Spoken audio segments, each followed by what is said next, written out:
Hello everyone, I'm Elisha Krauss here with the Washington Examiner and another episode of Elisha Explains, where today I'm excited to welcome former governor of Wisconsin himself, Governor Scott Walker. Governor, thank you so much for being here today. My pleasure. Great to be with you. So a lot of people, if they're political geeks like me, remember that back when you were a full-time governor in your state, you dealt with some protests that got some violent threats and some bricks thrown at the Capitol and a few other things when you were working on budget cuts there. Given the fact that you've dealt with ongoing protests involving tens of thousands of people when you were in a leadership position, how would you advise people from my state of California, Governor Newsom and Eric Garcetti, to Bill de Blasio and others, how they should be handling these protests and riots? Well, a couple different things. Yeah, we had 100,000 protesters at one point about 8.5, 9 years ago. In fact, 8 years ago, just last week, was the anniversary of the recall election. So we ultimately prevailed after all that.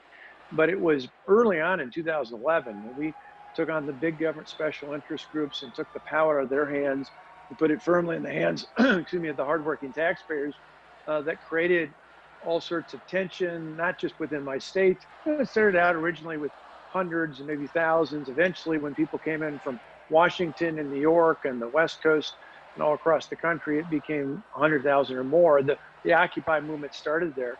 And the key is you just got to explain to people not only what you're doing, but why you're doing it. We were so eager to fix things, we didn't talk about it initially a whole lot. We just went to work fixing it, because most politicians talk about it but don't fix it.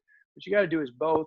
And you got to be clear, not just to the protesters, but most importantly to the public, why you're doing things. And as people see that, that'll help you gain control of the situation. And do you think that some leaders don't understand that message and have lost control of the situation in their cities? Well, they really haven't. It's a combination of, you saw even before these protests with coronavirus, I think the why has been missing. And understandably so. You kind of have two groups of thought out there. One I would be in, which is more I believe in the people. Yes, I believe the government has a role looking out for public health and public safety in both of these cases of what we've gone through the last few months. But it shouldn't be the driving force. I still believe in the individual. I believe you give people information and freedom, they're overwhelmingly going to do the right thing. Then you got other people who, whether it's the governor of Michigan, for example, who was even telling people they couldn't go to one store they're already in and go buy, plant seeds to grow their own gardens during this time, completely devoid of common sense. I think that's another school of thought that puts their faith in the government. They think the government knows better. They know better. Most people aren't smart enough to do it for themselves. I don't subscribe to that. And I think the more we put our faith in the people, the more we get the facts out. That's the other thing missing lately, are just facts about what's happening. So you mentioned COVID and of course the nationwide lockdown that we've been undergoing. States are slowly starting to reopen, and that in itself has become a partisan kind of issue. So what are your thoughts on the hypocrisy of those politicians who just 10, 12 days ago were telling us that we can't go to church, summer camps can't open, beaches are closed, but you should go out and protest because that is a life or death issue? One of the craziest examples is right here in Wisconsin. On a Saturday night, the police department, local city officials there said they were not going to arrest the people who started a squad car on fire. It literally was burning in the middle of the street. They said they weren't going to issue any arrest for that. Less than 24 hours later, those same authorities were out having people undercover in churches all across Madison, threatening to cite them with up to $1,000 citations if they had more than 50 people in a church sanctuary. I mean, the average citizen, is much smarter than this. We get the common sense. We get the hypocrisy. We get the fact that, yeah, we need to be careful before, but we can live just like people did at grocery stores and pharmacies and all that long before the opening. And we also get the fact that what happened in Minneapolis was absolutely fundamentally wrong, and people need to be held accountable for it. But people who are engaging on either end of the spectrum, on both of those, on one end saying, can't go out under any circumstances or you're risking people's lives. On the other hand, oh, but wait a minute, I agree with this, and therefore we have to be out there. Just doesn't make any sense. And I think most people, given time, can see through that. So you mentioned that the kind of double standard there, and you recently wrote an op-ed about what happened in Minneapolis was wrong, and that there does need to be structural and fundamental change in the police force. What is one of the changes that you would make or would advise local lawmakers to make? Yeah, I think there's a number of reasonable things that can be done. One we did years ago. I did signed into law 6 years ago here in Wisconsin, and that was to say, and it was done across the party line, so it was a reasonable, rational thing to do. To say if there is an officer involved death, so shooting, something like we saw the other day, use of force, whatever it might be, there has to be an independent investigation. I think what happened in Minneapolis was so clear, so obvious. Nobody, I mean, nobody. That's the amazing about these protests is no one out there that I've heard of in any way is defending what that officer did. Overwhelmingly, left, right, all across the spectrum, people are saying this is wrong, needs to be punished. But in many other cases across the country, as you can imagine, there are cases where it's a tough call, even with an officer camera or a camera within a vehicle. It is still oftentimes a tough call. So we said independent. Don't have the police department do it. Don't have the district attorney do it. Let's have an independent review, good not only for the potential victims, but also for the overwhelming majority of law enforcement who are doing the right thing, who are in really difficult and dangerous situations. An independent review shows that's not some cover up. It shows that they were doing what they were trained to do and what the law tells them to do. So either way, it works. Other things I would add in there, I think more needs to be done with all law enforcement agencies in terms of recruitment. How are they screening? Who are the people getting in terms of training, for sure, particularly in use of force, and then in monitoring. You know, one of the things people don't think about here is many officers, particularly in these high crime neighborhoods, are dealing with the kind of pressure that we often see those in the armed forces dealing with. And then they come home after maybe 6 months to a year and a half tops, in most cases deployed.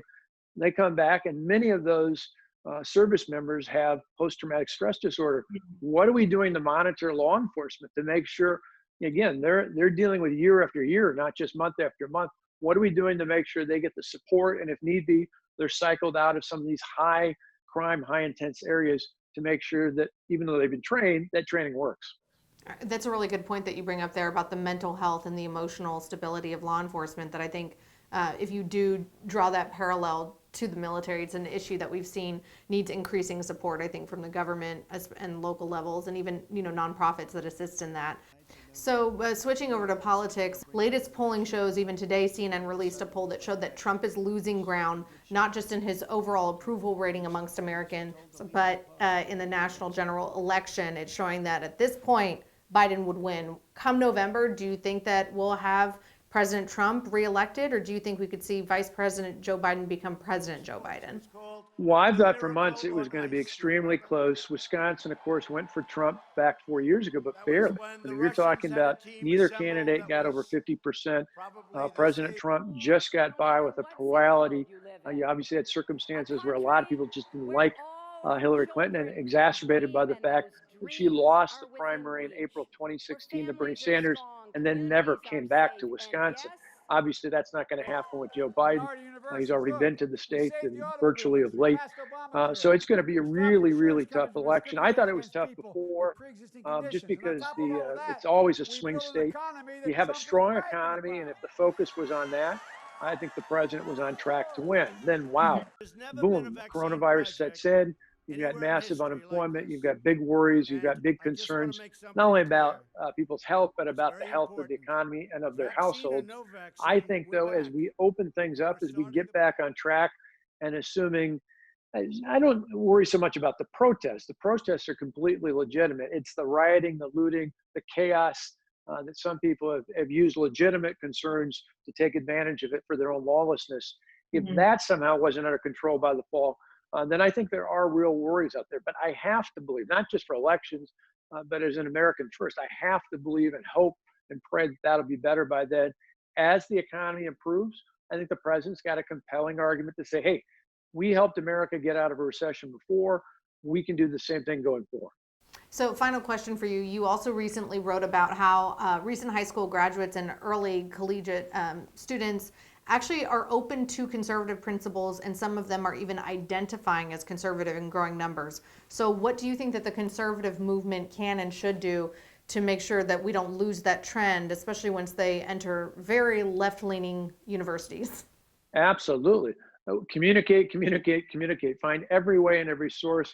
Ironically, that same survey showed that that Facebook, Instagram, and Snapchat were much more used by that age group of high school and college age students than was Facebook or even Twitter. Twitter was only like about 44%, actually kind of surprised me. So we got to find, and we got to use all those sources, not just one or the other, find every way we can communicate and tell stories. One of the problems I think those of us on the right have had for years is we think and talk with our head.